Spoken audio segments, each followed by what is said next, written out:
Bien, buenas noches para todos. Tengo un reto muy grande y es que no se duerman a esta hora con un tema que es un ladrillazo.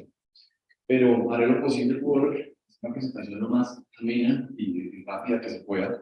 Sobre todo un tema que me parece muy interesante y que, como comentaba Iván, cada día va a ser parte de la rutina de nuestra práctica diaria, sobre todo en ginecología. No tengo ningún ánimo comercial en esta charla. He sido speaker de dos farmacéuticas para varias compañías y debo aclarar que mi conflicto de interés es que en Bogotá es socio de la empresa Corex. Es importante decir. Bien, quiero que miren esta imagen. Una limusina, un gato muy elegante, sombrero, bastón. Por favor, mantengan esa imagen en su cerebro, en su mente, un momento. Vamos a hablar entonces un poquito de epidemiología y contextualización de por qué hoy en día hacemos PGT, porque hoy en día hablamos tanto de diagnóstico, médico, preimplantación, y sé que para las clínicas de fertilidad y para el personal que trabaja en reproducción, pues es algo del pan de cada día, pero no para los ginecólogos. Que nos hablaron la vida de los marcadores recientes de la preeclampsia, no tengo ni idea.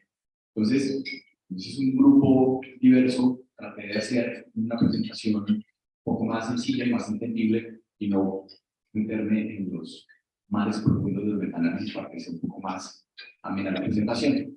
Hay varios fenómenos importantes en el mundo y quiero compartir con ustedes una información que di hace un par de semanas en el Congreso Nacional de Fertilidad tiene que ver con algunos fenómenos demográficos que están cambiando la forma en que vivimos. Este mapa que ustedes ven acá muestra cómo ha aumentado la expectativa de vida en el paso de los años. Ustedes se fijan, a principios del siglo, a finales del siglo XVIII, con el siglo XIX, no teníamos información en el mundo de cuánto vivían las personas. Pero a medida que van avanzando los años, en el siglo XIX, algunas zonas de Europa, Canadá, Argentina, empezaron a reportar. Entonces la gente vivía, miren, 50, 54 años era el promedio de expectativa de vida en el mundo. Y la gente se moría muy joven. Pero fuimos avanzando, en el siglo XX la gente vivió más. Entonces este mapa va cambiando de color rápidamente hasta que en la actualidad, estamos cerca del 2021, este mapa se puso casi oscuro todo. Es decir que somos una especie que en este momento vive más años. Ese es el primer fenómeno demográfico. El segundo es que tenemos menos hijos. Entonces, este mapa era muy oscuro y se volvió muy claro. En la década del 60, en Colombia, teníamos una tasa de fertilidad más o menos de 6 por familia y ahora estamos por debajo de 2.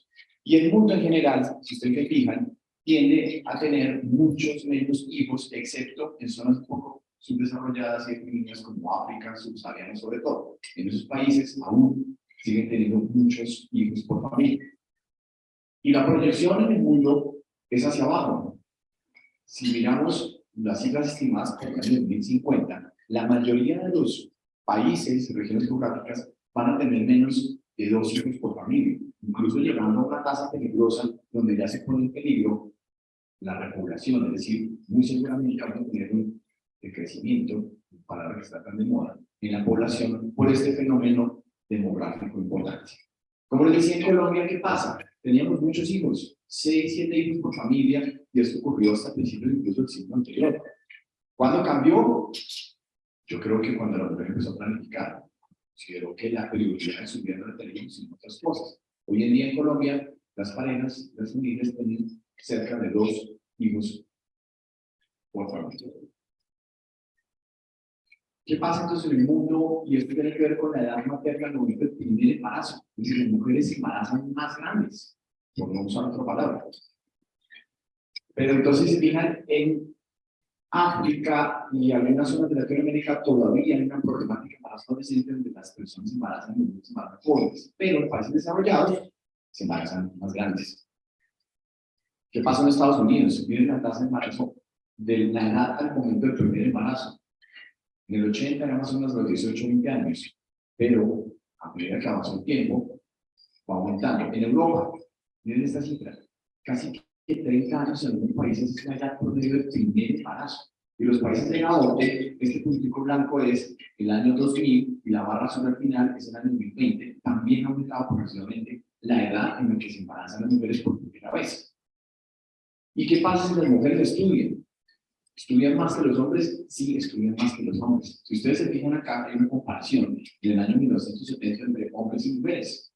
Era mayor el porcentaje de mujeres, perdón, de hombres profesionales versus mujeres, pero eso en este momento cambió.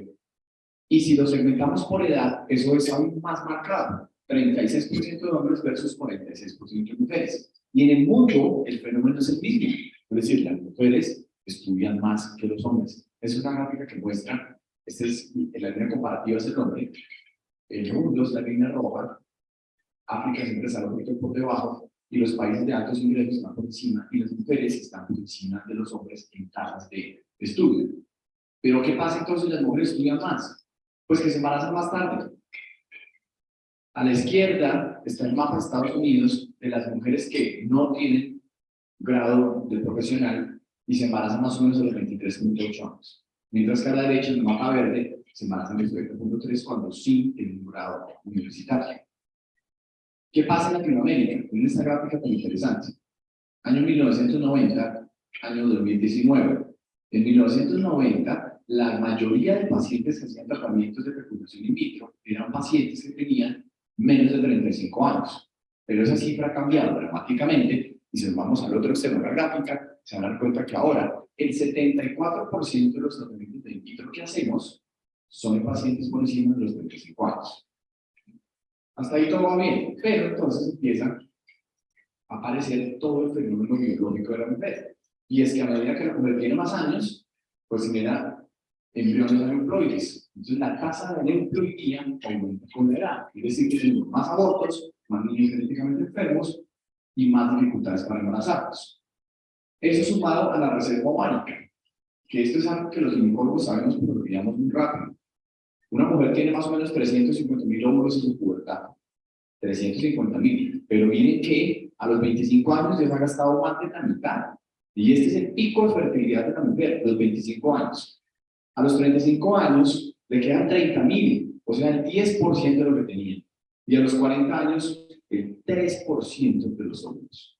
Entonces, cuando vemos pacientes, y que tienen 40 años y se va a embarazar, no, señora, va a ser que es muy fácil embarazarse. No miren esto. Tienen que tener en mente eso porque no es tan fácil. Y hay un problema complicado hoy en día. Y es que muchas mujeres de 40, 45, 50 años pueden verse así o algo parecido. Se cuidan mejor, se alimentan mejor, se ven así, pero la reserva ovárica está así y sus ovarios se ven así. Y eso no va a cambiar. Eso es algo inteligente y que ginecólogos y consejeros se meten en nuestra mente para orientar bien a una paciente. Entonces, ¿qué pasa a medida que aumenta la edad? Como les decía, tenemos más oportunidades, menor tasa de embarazo. Entonces uno dice, bueno, es que la solución es hacer un in vitro. Pero miren cómo cae dramáticamente la tasa de embarazo por in vitro en edades mayores. Por encima de 40 años, estamos de 26%, siendo muy generosos, pero a los 42 años, 12% de tasa de embarazo por in vitro. Es realmente muy, muy bajo. Entonces, se requieren muchos óvulos y muchos ovocitos de buena calidad para tener un embrión diploide, un embrión sano. Si una mujer tiene menos de 35 años, se requieren 8 ovocitos. Estoy hablando de procesos laboratorio in vitro. Si tiene 35 a 39, necesito 10. Si tiene 40 a 42, necesito 17. Miren ustedes cuántas pacientes de 40 años que hacen ecografía de 17 óvulos. Muy, muy poquitas. Un ejercicio. 36 años, 11 óvulos. De esos óvulos que yo recupero son 8 maduros, 75%, 5 fertilizan, tengo 2 blastocistos, tengo un embrión embrionario. Esa es la realidad y de lo que podemos tener en un laboratorio. Entonces, con todo esto dicen, ¿qué hacemos para todo esto? Pues fácil, hagamos un diagnóstico genético de implantación. Entonces aquí se empieza mi charla, lo anterior era sobre información. Hace unos 10 o 15 años apareció el PGT. Entonces dijimos, bueno, como las pacientes que hacen in no se embarazan porque tienen embriones enfermos, pues damos de PGT a todos y solucionar el problema. Entonces fue la panacea en ese momento y el PGT se perfilaba como uno de esos cambios dramáticos de la revolución sistémica de la historia. Entonces, ¿qué prometía el PGT? Pinky Promise, como se dice, mejoran las tasas de implantación, las tasas de embarazo, disminuye el aborto, disminuye el riesgo de tener niños genéticamente normales, disminuye el tiempo hasta lograr el embarazo, mejora la fertilidad y disminuye la carga emocional. era una maravilla. Y se publicaron muchos estudios. Ya Foucault forma grupos muy fuertes en el mundo y mostraban estas comparaciones. El grupo control versus PGS, que así les decíamos al principio. Y mostraban que claramente había una tasa mayor de embarazo en el grupo en el que se hacía diagnóstico genético. Entonces dijimos, aquí bueno. Pero, por desgracia, no todas las promesas se cumplen. Entonces, cuando empezamos a mirar un poco más a fondo, nos dimos cuenta que no todo es tecnología. Rápidamente, ¿qué es el PGT? Es simplemente un test donde nosotros analizamos genéticamente hace algunos años los cuerpos polares, luego las tómeras, y ahora estamos usando más el cuerpo para mirar si los embriones son genéticamente normales o no. El objetivo es seleccionar embriones sanos para mejorar todo lo que les acabo de decir, evaluar los cromosomas, puede ser operaciones numéricas, estructurales, monoméricas, pero los resultados son controvertidos y lo que buscamos teóricamente es tener un embrión perfecto, pero que no solo sea bonito en microscopio, sino que sea genéticamente sano para que la adaptación. Es que miren que el producto es bastante diferencia convincente 100%. ¿Cuáles son los tipos de PGT? Estos cuatro: PGT-A, que la A es de aneuploidías, PGT-M, que es de monogénicas o de mutaciones puntuales, PGT-SR, que son los rearreglos estructurales, y el PGT no masivo, que es una técnica nueva que se está incorporando recientemente. Camilo se lo sabe perfectamente bien que es nuestro presidente. Hoy vamos a hablar del PGT-A únicamente. Estoy hablando de este test que es el que más se ha generalizado. ¿Qué hace el PGT-A? Básicamente revisa las alteraciones numéricas de los cromosomas que usualmente se presenta por un error o una dificultad en la distribución de los cromosomas durante la meiosis. Esto es lo que le pasa a los ovocitos más viejitos. No puede generar esa distribución y eso es lo que finalmente genera, sobre todo monosomías, trisomías o alteraciones más complejas. La técnica ha evolucionado un montón. En el 95, es que esto no es nuevo, se hacían los primeros tests de biopsias, sobre todo de las tómeras, y se analizaba por FISH. El FISH es una fluorescencia, bueno, tiene una extinción, es un poco limitado porque no permitía analizar muchos cromosomas, pero eso mejoró. Después hicimos CGH, luego SNPs, luego reacción en cadena polimerasa, se podía tener una mejor resolución, y ahora, desde hace unos años, hacemos NGS, que es secuenciación de próxima generación, y ahora le agregamos además la inteligencia artificial. Entonces ahora los algoritmos con los que se analizan los embriones no son controlados o medidos por humanos, sino medidos por máquinas. ¿Cómo se realiza un PGT? Tengo tres formas de hacer un PGT. O tomo biopsia del cuerpo polar, como saben, la biopsia del cuerpo polar me da información del ovocito, información del embrión. Puedo biopsiar una blastómera en un embrión en estado de clivaje, pero esto puede generar daño al embrión. Y lo que hacemos ahora es biopsiar en blastocitos. Es decir, que esperamos hasta el día quinto, que es el que se ve aquí, tomamos una muestra de la periferia, que este es un profactodermo, que es lo que va a formar la placenta en las membranas amnióticas, lo que forma el embrión, la masa celular entera que está adentro. Entonces tomamos biopsia de blastocitos. Hoy en día ya está pues, muy difícil. Y lo que nos llega a nosotros en los resultados son los logs, son las imágenes, es eso que está ahí. El primer embrión, el de arriba, es un normal ploide. Cuando ustedes se fijan, acá están los cromosomas numerados del 1 al 23, 1, 2, 3, 4, las manos. Aquí están las señales que tienen que estar en esta zona. Y el último es el cromosoma Y. Tenemos un embrión aneuploide. Aquí tenemos una ausencia de material en el cromosoma 2. Y se ve así. Tenemos una duplicación, que es incluso, debo reconocer que lo que analizamos ya, porque esto es lo que se ve es un chiquitito. Y yo le preguntaba a la persona, bueno, ¿cómo sé que es el brazo corto? Ah, no, porque ese está a la izquierda. Entonces, cuando ustedes ven que si parten esta barra gris en dos, hacia la izquierda es el brazo corto, hacia la derecha es el brazo largo. Esto es una lesión del brazo corto del cromosoma 5. ¿Qué pasa si tenemos dos cromosomas alterados? Una cromosomía 18 sería así. Y un embrión caótico es el que tiene muchas señales alteradas en muchos cromosomas. Eso simplemente para contarles qué es lo que nosotros vemos cuando un embrión tiene normal. Pero ¿qué muestra la evidencia científica? Eso nos gustan, estudios, análisis. Muestra, estudio publicado por Santiago Munet, 2019, Fertility Sterility, uno de los pioneros de las biopsias embrionales en el mundo. Él dice, bueno, vamos a hacer un estudio estándar, vamos a autorizar al paciente, vamos a ver cómo nos va. ¿Qué encontró? Al final, en el cuadrito rojo les pongo el análisis de todos los pacientes. Todos los pacientes eran 274, 313 control, ninguna P significativa. Es decir, que analizando todos, conjuntamente con IGT, se embarazaban igual, tenían aborto igual, tasa de embarazo en curso igual, nada. Pero como siempre los epidemiólogos y los investigadores quieren mostrar algo importante en su trabajo, entonces dicen, bueno, vamos a hacer un estudio post-hoc, y vamos a dividirlo por grupos y vamos a segmentar por edad. Entonces vamos a dividir en menores de 35 y 35-40. Ah, ahí sí funciona. Y les aseguro que van a buscar hasta que hayan encontrado algo que funciona. Entonces, concluyó Santiago Monet que la tasa de embarazo era mejor en el grupo que es el PGT cuando los pacientes tenían entre 35 y 40 años. Ok, perfecto. Pero tengan en mente, porque les voy a poner ahora un ejemplo y un análisis de por qué esto no está cierto.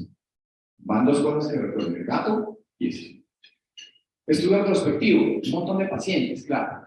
Miramos recién nacidos vivos, por ciclo, rango de edad, y otra vez nos muestran que el PGT es mejor en todos los grupos. Retrospectivo, con el impacto que esto tiene desde el punto de vista epidemiológico. ¿Qué pasa en pérdida recurrente? En pérdida recurrente, si hay unas cifras bastante interesantes, y es que en el grupo que no se hace PGT, la tasa de aborto, perdón, la tasa de recién nacido vivo es menor que cuando hacemos PGT en las pacientes que tienen aborto recurrente y que han tenido un diagnóstico de una alteración genética en embarazos previos. Es decir, que si ustedes tienen una paciente que tiene abortos recurrentes y tienen un reporte de oncología, en algunos restos deberían ser PGT para el siguiente embarazo. No importa los resultados claramente. ¿Qué dice Eschler, que es una de las sociedades científicas más grandes de fertilidad del mundo? Dice que se debería hacer el PGT en edad materna avanzada, en pérdida recurrente, en fallo de implantación, que decimos en uso in vitro y no funciona cuando todo aparentemente está normal, cuando hay parto masculino severo, cuando hay embarazo previo con un problema cromosómico, y pacientes de buen pronóstico que se van a hacer transferencias en uso in vitro. Y se empieza como a enredar el tema. Pero eso no son las recomendaciones de la ESH. ¿Qué ha pasado en Colombia? Bueno, tengo que mostrarles el artículo que publicamos nosotros, eso fue en el año 2022, con la ayuda de la doctora Diana, que es nuestra bióloga que está acá. Quisimos reportar los resultados nuestros. 319 embriones, tomamos biopsia y queremos analizar qué encontramos en esos embriones. Encontramos lo siguiente. En la mayoría de indicaciones era por edad materna avanzada. Es decir, que la mayoría de pacientes eran porque eran grandes. Y miren esto. 61% de los embriones eran anormales y 28.5% de los embriones eran diploides. Eso fue lo que encontramos. Obviamente, si los inventamos por edad, a mayor edad, era mayor la tasa de diploidía. Ustedes miran acá, la principal alteración eran las alteraciones complejas, que todos les en la última gráfica, y encontramos algo que es concordante con la literatura. A medida que avanzan los años, pues tenemos más aneuploidías. Tanto que las pacientes mayores de 40 años, el 72% de los embriones eran aneuploides. Eso fue lo que encontramos en nuestro estudio. Finalmente nos llamó la atención que tenemos una buena tasa de implantación, una buena tasa de embarazo en curso, una buena tasa de recién nacido vivo, pero el hallazgo más llamativo es que la tasa de aborto es cero. No tenemos ningún aborto en todas las transferencias que hicimos. Pero ahora entonces, miren este. Vamos a pensar en pacientes mayores de 40 años que vamos a llevar a PGT. Entonces tenemos 10 pacientes aquí, solo 10 muñequitos, creo que con muñequitos no pasa. 10 pacientes van a PGT, listo. De esas 10 que llevamos in vitro, 9 tienen ovocitos fecundados. Eso es lo normal. De esas 9, 6 tienen blastocistos y esas 6 son llevadas a diagnóstico genético. Está igual bien. De esas 6, tenemos 3 que poseen, bueno, reportaron menores aneuploides, perdón, o sea, sanos genéticamente y podemos transferir. O sea, transferimos 3. Y de las 3, se embarazan 2. Esto es la realidad. Entonces yo puedo decir, wow, tengo una tasa de embarazo por ciclo transferido del 66%. Porque transferí 3 y se embarazaron 2. ¿Okay? Entonces la tasa de embarazo por ciclo transferido es el 66%. Hasta ahí todo va bien. Listo. ¿Qué pasa si tengo esas mismas pacientes, las mismas 10, pero no les hago PGT? Son 10. 9 fertilizan, que es la misma tasa anterior. 6 tienen blastocistos, que es lo mismo, pero no les hago PGT, sino que transfiero las 6. O sea, las 6 las transfiero porque no analicé genéticamente los embriones. ¿Qué pasa? Se embarazan 2. Entonces, la tasa de embarazo por ciclo transferido es 33.3%. Entonces uno dice, wow, la tasa de embarazo por ciclo transferido con PGT es el doble que la tasa de embarazo por ciclo transferido in vitro. Hasta ahí todo está bien. Bien, pero ¿qué pasa si yo hago este mismo ejercicio? Y digo, bueno, pacientes mayores de 40 años con PGT, la misma gráfica, fertilizan 9, blasturan 6, transfieren 3, se embarazan 2, pero ahora no voy a calcular la tasa de embarazo por ciclo transferido, sino por ciclo iniciado. Y aquí, lástima que está la barra del Zoom, pero aquí dice, tasa de embarazo por ciclo iniciado, pues el 20%. Porque tenía 10, se embarazaron 2 al final, es el 20%. Es la tasa de embarazo por ciclo iniciado. Y si hago el ejercicio con las mismas pacientes sin PGT, pues el ejercicio es igual y me da 20% de embarazo por ciclo iniciado. O sea que la tasa de embarazo por ciclo iniciado con o sin PGT en pacientes mayores de 40 años es la misma. Entonces me dicen mucho, es que el PGT es un fraude, es que el PGT no sirve, es que es una estrategia comercial. No, porque para terminar, y enredarles un poco más el tema, ¿qué pasa si yo realizo estas 10 pacientes? Y digo, bueno, voy a mirar cómo es la reserva ovárica de cada paciente de estos. Entonces me voy a encontrar seguramente una que tiene 2 atrales, otra que tiene 12, 3, 5, 10. Este es un promedio normal, y estas cifras de blasulación, embarazo que se pueden mostrar, las que nos sacamos de la regla y de nuestras estadísticas de la clínica. Si yo tomo estas 3 pacientes, la que tiene 12, la que tiene 10 y la que tiene 11, estas 3 pacientes son las candidatas ideales para ser PGT. Es decir, a las pacientes mayores de 40 años que una buena reserva ovárica son las candidatas a ser PGT. Lo más que esto es lo raro. Lo normal es que la mayoría de 40 años tenga poquitos óvulos, pero eso es lo que tenemos en cuanto al PGT. Claro, entonces, ¿qué pasa? ¿Cómo son las tasas de uroreceptor del PGT en pacientes donantes o menores de 35 años? No cambia si hago PGT o no PGT. Se embarazan igual, porque la tasa de neutralidad es bajita, entonces seguramente si transfiero sin analizar voy a transferir el folclórico. Entonces no cambia la tasa. Entre los 35 y los 37 ya empieza a haber una disminución en la reproducción. Entonces aquí las pacientes sí tienen una mejoría, pero tienen el punto de corte en cuanto al número de óvulos. Debería tener muchos óvulos. Y por encima de 40, ni hablar. El punto de corte por la línea está en 9. Es decir, que para hacerle PGT a una paciente por encima de 40 años debería tener mínimo 9 óvulos. Entonces no sirve. Vamos, sí sirve. Sí sirve. Pero hay que entender que no mejora la tasa de embarazo en pacientes jóvenes o grandes, que mejora los resultados en pacientes mayores de 40 años, pero que tengan un buen número de ovocitos. Mejora la tasa de implantación por ciclo transferido. Y esto es lo que mostraba Santiago Muley en el estudio que le mostré. Decía, bueno, 35 a 40 años mejor, pero sí, pero por ciclo transferido, no por ciclo iniciado. Entonces, claro, la epidemiología y la estadística hay que entenderla muy bien, hay que ser muy críticos si uno lee las cosas porque no podemos tragar entero. ¿Disminuye tasa de aborto espontáneo? Sí, eso lo hemos visto en muchas aplicaciones y en el estudio también. ¿Disminuye el riesgo de embarazo múltiple? Pues claro, porque cuando yo no analizo los embriones, transfiero a veces 2 embriones para mejorar la presentación, pero si es un euploide, mayor chance que transfiero uno, tengo menos múltiples. ¿Disminuye el riesgo de recién nacidos con hemorroides? Evidentemente sí. Y finalmente disminuye la carga emocional, sobre todo por transferencias fallidas. Porque eso sí es un hecho. Si yo transfiero a una paciente con embriones sanos, pues tiene más embarazarse por transferencia que los transferos intestinales. Entonces, ¿cuándo debemos considerarlos? En pacientes con edad materna avanzada, 35 años, ojalá con un número alto de ovocitos, en pacientes que tengan o quieran disminuir el riesgo de enfermedades fallidas, en aborto recurrente, súper importante con la probabilidad demostrada, en pacientes con fallo recurrente en transición, sin duda alguna es una estrategia muy válida en este punto.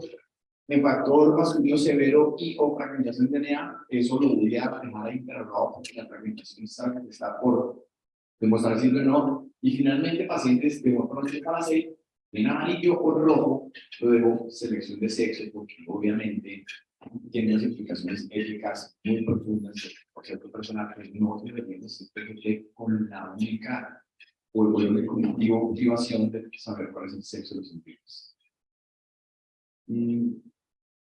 Pero, por las acciones finales son, hay que realizar con detenimiento las nuevas herramientas de diagnóstico.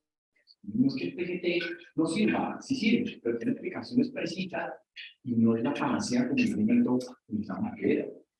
Se debe determinar la utilidad en cada clínica, porque cada clínica tiene una tasa de fecundación diferente, de vasculación diferente, hay más experiencia, menos experiencia en toma de biopsias, y eso es un factor crítico. Una clínica debe ser muy consciente de su comportamiento y de su capacidad de ser PGT o no, y saber si eso mejora sus tasas de embarazo o no. Y finalmente se va a explicar a los pacientes claramente todo eso que les acabo de decir. Más que si es complicado entenderlo uno a veces, imagínense echarle uno todo este rollo como paciente para decirle por qué después de los 40 años debería uno hacer un PGT. Sin embargo, la paciente tiene que estar involucrada en esta decisión. Y hoy en día, que lo hablamos en un momento al empezar la charla, muchas pacientes, muchas parejas llegan a la clínica pidiendo un PGT. Dicen, doctor, mire, yo necesito saber que mi hijo no va a nacer con un síndrome grave.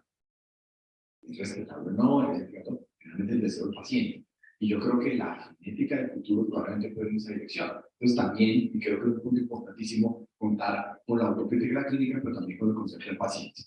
Y finalmente la inteligencia artificial, que creo que, bueno, es un tema que hablamos muchísimo hace 15 días, y la medicina reproductiva precisión, es la dirección hacia la que vamos.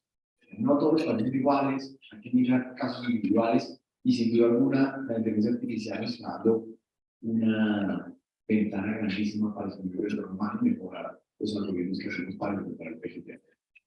¿Recuerdan el gato? Bueno, aquí va el gato, elegantísimo, pero si damos la vuelta, las apariencias como que nos engañan. Muchas gracias, muy amables.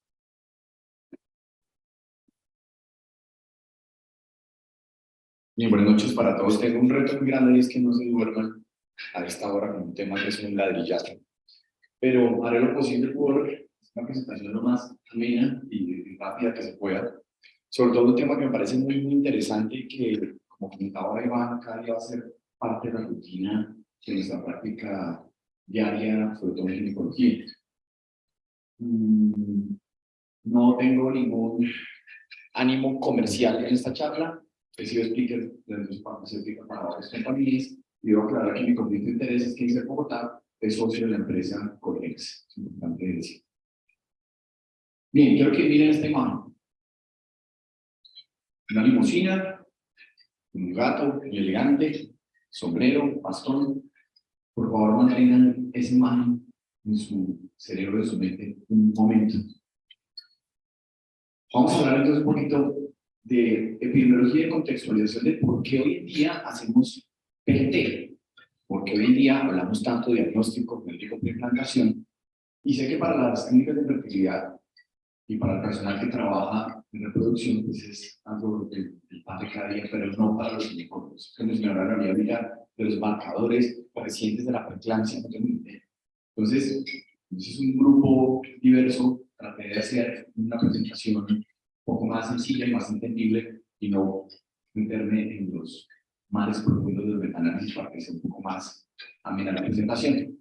Hay varios fenómenos importantes en el mundo y quiero compartir con ustedes una información que di hace un par de semanas en el Congreso Nacional de Fertilidad tiene que ver con algunos fenómenos demográficos que están cambiando la forma en que vivimos. Este mapa que ustedes ven acá muestra cómo ha aumentado la expectativa de vida en el paso de los años. Ustedes se fijan, a principios del siglo, a final del siglo XVIII, con el siglo XIX, no teníamos información en el mundo de cuánto vivían las personas. Pero a medida que van avanzando los años, en el siglo XIX, algunas zonas de Europa, Canadá, Argentina, empezaron a reportar. Entonces la gente vivía, miren, 50, 54 años era el promedio de expectativa de vida en el mundo. Y la gente se moría muy joven. Pero fuimos avanzando, en el siglo XX la gente vivió más. Entonces este mapa va cambiando de color rápidamente hasta que en la actualidad, estamos cerca del año 2021, este mapa se puso casi oscuro todo. Es decir que somos una especie que en este momento vive más años. Ese es el primer fenómeno demográfico. El segundo es que tenemos menos hijos. Entonces, este mapa era muy oscuro y se volvió muy claro. En la década del 60, en Colombia, teníamos una tasa de fertilidad más o menos de 6 por familia y ahora estamos por debajo de 2. Y el mundo en general, si ustedes se fijan, tiende a tener muchos menos hijos, excepto en zonas un poco subdesarrolladas y económicas como África, subsahariana sobre todo. En esos países aún siguen teniendo muchos hijos por familia. Y la proyección en el mundo es hacia abajo. Si miramos las cifras estimadas para el año 2050, la mayoría de los países y regiones geográficas van a tener menos de 2 hijos por familia, incluso llegando a una tasa peligrosa donde ya se pone en peligro la repoblación, es decir, muy seguramente vamos a tener un decrecimiento, palabra que está tan de moda, en la población por este fenómeno demográfico importante. Como les decía, en Colombia, ¿qué pasa? Teníamos muchos hijos, 6, 7 hijos por familia, y esto ocurrió hasta principios incluso del siglo anterior. ¿Cuándo cambió? Yo creo que cuando la mujer empezó a planificar, consideró que la prioridad de su vida no la teníamos sino otras cosas. Hoy en día en Colombia, las parejas, las familias tienen cerca de 2 hijos por familia. ¿Qué pasa entonces en el mundo? Y esto tiene que ver con la edad materna al momento del primer embarazo. Es decir, las mujeres se embarazan más grandes, por no usar otra palabra.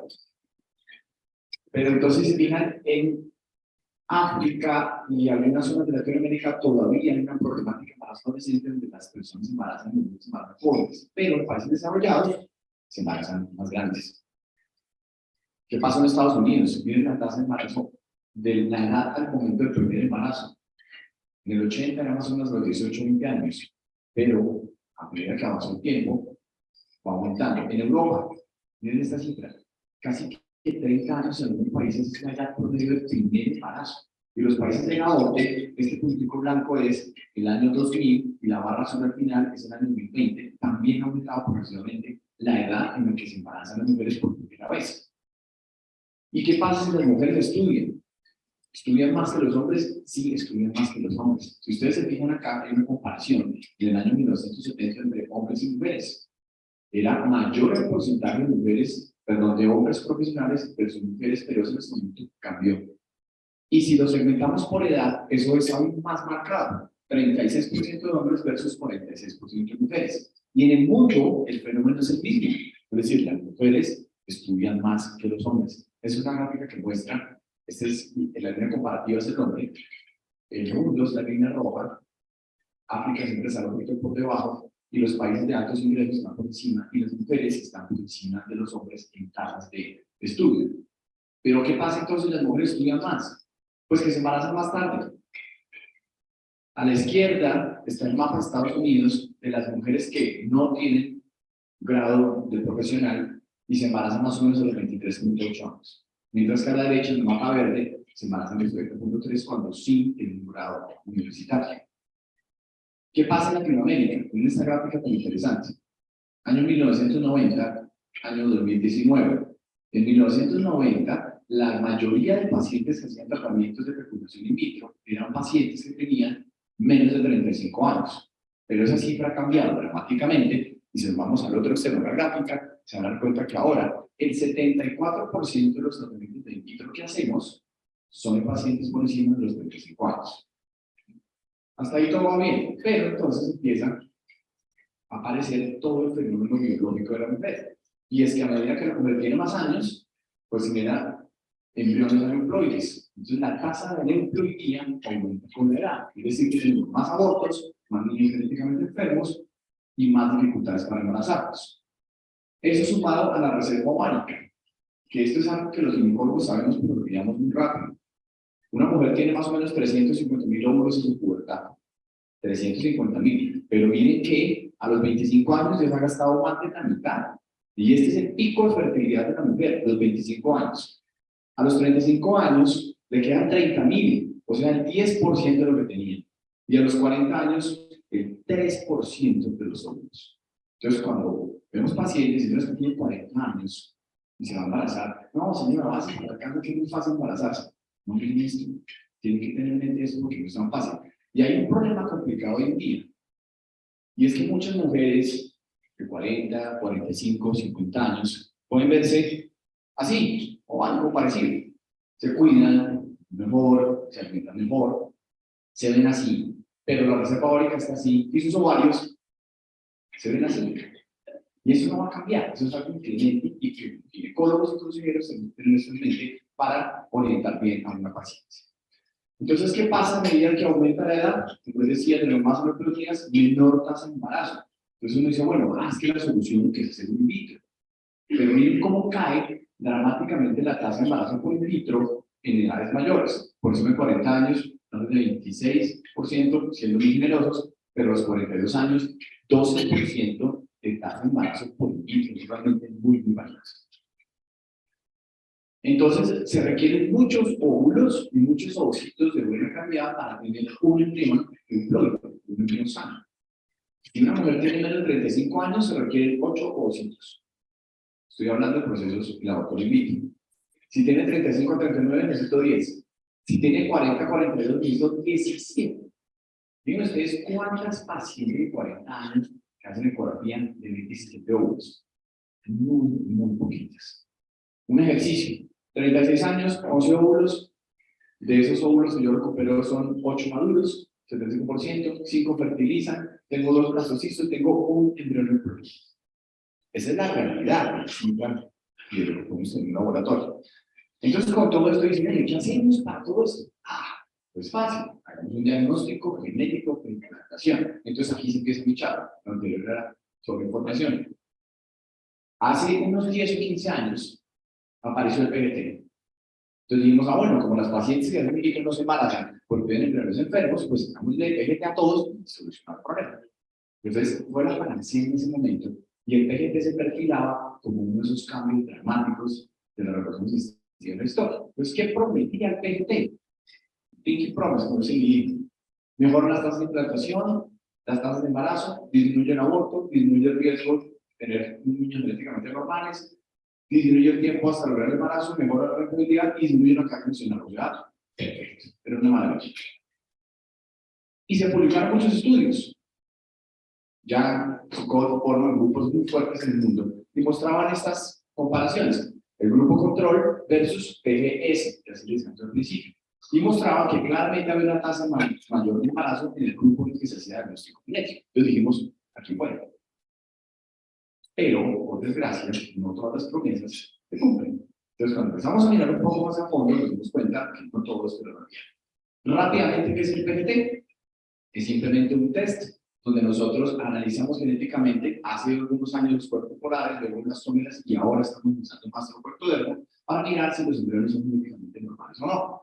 El objetivo es seleccionar embriones sanos para mejorar todo lo que les acabo de decir, evaluar los cromosomas, puede ser operaciones numéricas, estructurales, monoméricas, pero los resultados son controvertidos y lo que buscamos teóricamente es tener un embrión perfecto, pero que no solo sea bonito en microscopio, sino que sea genéticamente sano para que mejore la implantación. Es que el cuento es bastante una diferencia convincente 100%. ¿Cuáles son los tipos de PGT? Estos 4, PGT-A, que la A es de aneuploidías, PGT-M, que es de monogénicas o de mutaciones puntuales, PGT-SR, que son los rearreglos estructurales, y el PGT no masivo, que es una técnica nueva que se está incorporando en ese camino, se lo sabe perfectamente bien que es nuestra presidencia. Hoy vamos a hablar del PGT-A únicamente. Estoy hablando de este test que es el que más se ha generalizado. ¿Qué hace el PGT-A? Básicamente revisa las alteraciones numéricas de los cromosomas que usualmente se presenta por un error o una dificultad en la distribución de los cromosomas durante la meiosis. Esto es lo que le pasa a los ovocitos más viejitos. No puede generar esa distribución y eso es lo que finalmente genera, sobre todo monosomías, trisomías o alteraciones más complejas.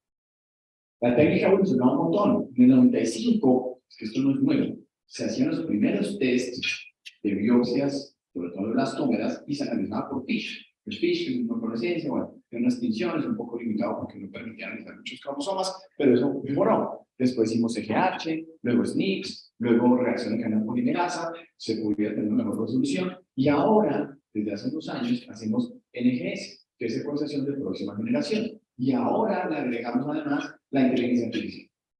Entonces ahora los algoritmos con los que se analizan los embriones no son controlados o dirigidos por humanos, sino dirigidos por máquinas. ¿Cómo se realiza un PGT? Tengo 3 formas de hacer un PGT. O tomo biopsia del cuerpo polar, como saben, la biopsia del cuerpo polar me da información del ovocito, información del embrión. Puedo biopsiar una blastómera en un embrión en estado de clivaje, pero esto puede generar daño al embrión. Y lo que hacemos ahora es biopsiar en blastocitos. Es decir, que esperamos hasta el día quinto, que es el que se ve aquí, tomamos una muestra de la periferia, que este es un protodermo, que es lo que va a formar la placenta de membranas amnióticas, lo que forma la masa celular entera que está adentro, entonces tomamos biopsia de blastocitos. Hoy en día ya está pues, muy difícil. Y lo que nos llega a nosotros en los resultados, son los plots, son las imágenes, es eso que está ahí. El primer embrión, lo que de arriba, es un normal ploide. Cuando ustedes se fijan, acá están los cromosomas numerados del 1 al 23, 1, 2, 3, 4, las manos. Aquí están las señales que tienen que estar en esta zona. Y el último es el cromosoma Y. Tenemos un embrión aneuploide. Aquí tenemos una ausencia de material en el cromosoma 2. Y se ve así. Tenemos una duplicación, que es incluso, debo reconocer que lo que analizamos ya, porque este es lo que se ve es un chiquitito. Y yo le preguntaba a la persona, ¿cómo sé que es el brazo corto? Ah, no, porque ese está a la izquierda. Entonces, cuando ustedes ven que si parten esta barra gris en dos, hacia la izquierda es el brazo corto, hacia la derecha es el brazo largo. Esto es una deleción del brazo corto del cromosoma 5. ¿Qué pasa si tenemos dos cromosomas alterados? Una cromosoma 16-18, sería así. Y un embrión caótico es el que tiene muchas señales alteradas en muchos cromosomas. Eso es simplemente para contarles qué es lo que nosotros vemos cuando nosotros un embrión tiene normal. Pero ¿qué muestra la evidencia científica? Que nos gustan, estudios, análisis. Muestra, estudio publicado por Santiago Munet, 2019, Fertility Sterility, uno de los pioneros de las biopsias renales en el mundo. Entonces dice, bueno, vamos a hacer un estudio estándar, vamos a autorizar al paciente, vamos a mirar cómo nos va. ¿Qué encontró? Al final, en el cuadrito rojo les pongo el análisis de todos los pacientes. Todos los pacientes eran 274, 313 control, ninguna P significativa. Es decir, que analizando todos, conjuntamente con IGT, se embarazaban igual, tenían aborto igual, tasa de embarazo igual, nada. Pero como siempre los epidemiólogos y los investigadores quieren mostrar algo importante en su trabajo, entonces dicen, bueno, vamos a hacer un estudio post-hoc, y vamos a dividirlo por grupos y vamos a segmentar por edad. Entonces vamos a dividir en menores de 35 y 35-40. Ah, ahí sí funciona. Y les aseguro que hubieran buscado hasta que hubieran encontrado algo que funcionara. Entonces, concluyó Santiago Monet que la tasa de embarazo era mejor en el grupo que es el PGT cuando los pacientes tenían entre 35 y 40 años. Ok, perfecto. Pero tengan esto en mente porque les voy a poner ahora un ejemplo y un análisis de por qué esto no está cierto. Van dos cosas que recuerden, el gato y esto. Estudio retrospectivo, un montón de pacientes, claro. Miramos recién nacidos vivos, por ciclo, rango de edad, y otra vez nos muestran que el PGT es mejor en todos los grupos. Retrospectivo, con el impacto que esto tiene desde el punto de vista epidemiológico. ¿Qué pasa en pérdida recurrente? En pérdida recurrente, si hay unas cifras bastante interesantes. Y es que en el grupo que no se hace PGT, la tasa de aborto, perdón, la tasa de recién nacido vivo es menor que cuando hacemos PGT en las pacientes que tienen aborto recurrente y que han tenido un diagnóstico de una alteración genética en embarazos previos. Es decir, que si ustedes tienen una paciente que tiene abortos recurrentes y tienen un reporte de día en algunos restos, deberían ser PGT para el siguiente embarazo. No importa los resultados claramente. ¿Qué dice Eschler, que es una de las sociedades científicas más grandes de fertilidad del mundo?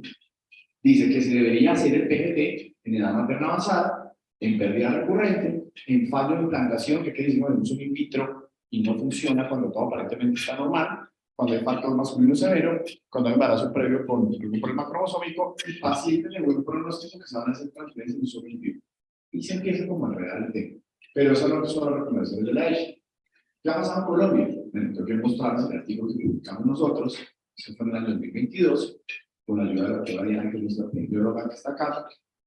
Quisimos reportar los resultados nuestros. 319 embriones, tomamos biopsia y queremos analizar qué encontramos en esos embriones. Encontramos lo siguiente. En la mayoría de indicaciones era por edad materna avanzada. Es decir, que la mayoría de pacientes eran porque eran grandes. Y miren esto. 61% de los embriones eran anormales y 28.5% de los embriones eran diploides. Eso fue lo que encontramos. Obviamente, si los segmentamos por edad, a mayor edad, era mayor la tasa de diploidía. Ustedes miran acá, la principal alteración eran las alteraciones complejas, que fue lo que mencioné en la última gráfica, y encontramos algo que es concordante con la literatura. A medida que avanzan los años, pues tenemos más diploidías. Tanto que en las pacientes mayores de 40 años, el 72% de los embriones eran aneuploides. Eso fue lo que encontramos en nuestro estudio. Finalmente nos llamó la atención que tenemos una buena tasa de implantación, una buena tasa de embarazo en curso, una buena tasa de recién nacido vivo, pero el hallazgo más llamativo es que la tasa de aborto es cero. No tengo ningún aborto en todas las transferencias que hicimos. Pero ahora entonces, miren este. Vamos a pensar en pacientes mayores de 40 años que vamos a llevar a PGT. Entonces tenemos 10 pacientes aquí, solo 10 muñequitos. Creo que con muñequitos no pasa. 10 pacientes van a PGT, listo. De esas 10 que llevamos a in vitro, 9 tienen ovocitos fecundados. Eso es lo normal. De esas 9, 6 tienen blastocistos y esas 6 son llevadas a diagnóstico genético. Está igual bien. De esas 6, tenemos 3 que poseen, bueno, reportaron menores euploides, perdón, o sea, sanos genéticamente y podemos transferir. O sea, transferimos 3. Y de las 3, se embarazan 2. Esto es la realidad. Entonces yo puedo decir, wow, tengo una tasa de embarazo por ciclo transferido del 66%. Porque transferí 3 y se embarazaron 2. ¿Okay? Entonces la tasa de embarazo por ciclo transferido es el 66%. Hasta ahí todo va bien. Listo. ¿Qué pasa si tengo esas mismas pacientes, las mismas 10, pero no les hago PGT? Son 10. 9 fertilizan, que es la misma tasa anterior. 6 tienen blastocistos, que es lo mismo, pero aquí no les hago PGT, sino que transfiero las 6. O sea, las 6 las transfiero porque no analicé genéticamente los embriones. ¿Qué pasa? Se embarazan 2. Entonces, la tasa de embarazo por ciclo transferido es 33.3%. Entonces uno dice, wow, la tasa de embarazo por ciclo transferido con PGT es el doble que la tasa de embarazo por ciclo transferido in vitro. Hasta ahí todo está bien. Bien, pero ¿qué pasa si yo hago este mismo ejercicio? Y digo, bueno, pacientes mayores de 40 años con PGT, la misma gráfica, fertilizan 9, blasturan 6, transfiero 3, se embarazan 2, pero ahora no voy a calcular la tasa de embarazo por ciclo transferido, sino por ciclo iniciado. Y aquí, lástima que está la barra del Zoom, pero aquí dice, tasa de embarazo por ciclo iniciado, pues el 20%. Porque tenía 10, se embarazaron 2 al final, es el 20%. Es la tasa de embarazo por ciclo iniciado. Y si hago el ejercicio con las mismas pacientes sin PGT, pues el ejercicio es igual y me da 20% de embarazo por ciclo iniciado. O sea que la tasa de embarazo por ciclo iniciado con o sin PGT en pacientes mayores de 40 años es la misma. Entonces me dicen mucho, es que el PGT es un fraude, es que el PGT no sirve, es que es una estrategia comercial. No, porque para terminar, y enredarles un poco más el tema, ¿qué pasa si yo realizo estas 10 pacientes? Yo voy a mirar cómo es la reserva ovárica de cada paciente de estos. Entonces me voy a encontrar seguramente una que tiene 2 centrales, o que tiene 12, 3, 5, 2, 10. Este es un promedio normal, y estas cifras de blasulación, embarazo que se pueden mostrar, las que nos sacamos de la regla y de nuestras estadísticas de la clínica. Si yo tomo estas 3 pacientes, la que tiene 12, la que tiene 10 y la que tiene 11, estas 3 pacientes son las candidatas ideales para ser PGT. Es decir, a las pacientes mayores de 40 años de una buena reserva ovárica son las candidatas a ser PGT. Lo más que esto es lo raro. Lo normal es que la mayoría de 40 años tenga poquitos óvulos, pero eso es lo que tenemos en cuanto al PGT. Claro, entonces, ¿qué pasa?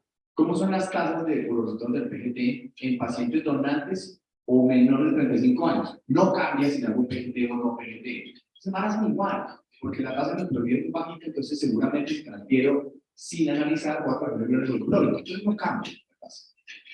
Entre los 35 y los 37 ya empieza a haber una disminución en el reproducción. Entonces aquí las pacientes sí tienen una mejoría, pero tienen el punto de corte en cuanto al número de óvulos. Debería tener muchos óvulos. Y por eso en el 40, ni hablar, el punto de corte por la línea está en 9. Es decir, que para hacerle PGT a una paciente por 40 años debe tener mínimo 9 óvulos. Entonces no sirve. No, sí sirve. Sí sirve. Pero hay que entender que no mejora la tasa de embarazo en pacientes jóvenes o grandes, que mejora los resultados en pacientes mayores de 40 años, pero que tengan un buen número de ovocitos. Mejora la tasa de implantación por ciclo transferido. Y esto es lo que mostraba Santiago Muley en el estudio que le mostré. Decía, bueno, 35 a 40 años mejor, pero sí, pero por ciclo transferido, no por ciclo iniciado. Entonces, claro, la epidemiología y la estadística hay que entenderla muy bien, hay que ser muy críticos si uno lee las cosas porque no podemos tragar entero. ¿Disminuye tasa de aborto espontáneo? Sí, eso lo hemos visto, muchas publicaciones y en el estudio también. ¿Disminuye el riesgo de embarazo múltiple? Pues claro, porque cuando yo no analizo los embriones, transfiero a veces 2 embriones para mejorar la presentación, pero si es un euploide, mayor chance que transfiero uno, tengo menos múltiples. ¿Disminuye el riesgo de recién nacidos con hemorragia? Excelentemente sí. Y finalmente disminuye la carga emocional, sobre todo por transferencias vaginales. Porque eso sí es un hecho, si yo transfiero a una paciente con embriones sanos, pues tiene más para embarazarse por transferencia que los transferos intestinales. Entonces, ¿cuándo debemos considerarlos? En pacientes con edad materna avanzada, 35 años, ojalá con un número alto de ovocitos, en pacientes que tengan o quieran disminuir el riesgo de padecer fallidas, en aborto recurrente, súper importante con la probabilidad demostrada, en pacientes con fallo recurrente de implantación, sin duda alguna es una estrategia muy válida en este punto. En factor masculino severo y o fragmentación de DNA, eso lo voy a dejar ahí interrogado porque la fragmentación está por demostrar si o no. Y finalmente, pacientes de morfología para C, en amarillo o rojo, luego selección de sexo, porque obviamente tiene unas implicaciones éticas muy profundas, por cierto, personal que no debería ser con la única o el único motivación de saber cuál es el sexo de los individuos. Pero, por las acciones finales son, hay que analizar con detenimiento las nuevas herramientas de diagnóstico. No es que el PGT no sirva, sí sirve, pero tiene aplicaciones precisas y no es la panacea como en un momento utilizamos que se debe determinar la utilidad en cada clínica, porque cada clínica tiene una tasa de fecundación diferente, de vasculación diferente, hay más experiencia o menos experiencia en toma de biopsias, y eso es un factor crítico. Una clínica debe ser muy consciente de su comportamiento y de su capacidad de ser PGT o no, y saber si eso mejora su estado de embarazo o no. Y finalmente se va a explicar a los pacientes claramente todo eso que les acabo de decir. Más que si es complicado entenderlo uno a veces. Imagínense echarle todo este rollo como paciente para decirle por qué después de los 40 años debería uno hacer un PGT. Sin embargo, la paciente tiene que estar involucrada en esta decisión. Y hoy en día, que lo hablamos en un momento al empezar la charla, muchas pacientes, muchas parejas llegan a la clínica pidiendo un PGT. Dicen, doctor, mire, yo necesito saber que mi hijo no va a nacer con un síndrome grave. Es respetable, no, es finalmente el deseo del paciente. Y yo creo que la genética del futuro probablemente puede ir en esa dirección. Entonces también, y creo que es un punto importantísimo, contar con la autocrítica de la clínica, pero también con el concepto del paciente. Y finalmente la inteligencia artificial, que creo que, bueno, es un tema que hablamos muchísimo hace 15 días, y la medicina reproductiva precisión, es la dirección hacia la que vamos. No todos los pacientes iguales, hay que mirar casos individuales, y sin duda alguna, la inteligencia artificial está dando una ventana grandísima para los individuos humanos y mejorar los algoritmos que hacemos para mejorar el PGT. ¿Recuerdan el gato? Bueno, aquí va el gato, elegantísimo, pero si damos una vuelta, las apariencias como que nos engañan. Muchas gracias, muy amables.